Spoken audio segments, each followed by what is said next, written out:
भिंगार शहरातील पाटील गल्लीतील हरबावाड्यात पैशांवर तिरट नावाचा हारजीतीचा जुगार खेळत असलेल्या 5 जणांना भिंगार कॅम्प पोलिसांच्या पथकाने पकडले। त्यांच्याकडून 63,600 रुपयांचा मुद्देमाल जप्त करत त्यांच्यावर गुन्हा दाखल करण्यात आला आहे।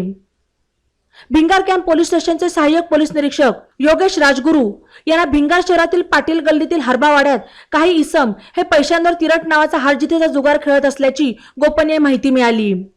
ही माहिती मिळताच त्यांनी पोलीस उपनिरीक्षक किरण साळुंके, पोलीस अंमलदार संदीप घोडके, दीपक शिंदे, समीर शेख, अमोल आव्हाड, संदीप थोरात, कैलास शिरसाट यांना कारवाईसाठी पाठवले।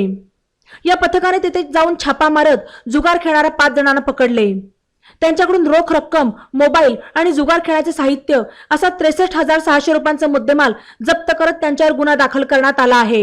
ई नवा मराठा यूट्यूब चॅनलला सबस्क्राईब करा आणि बेल आयकॉनवर प्रेस करा।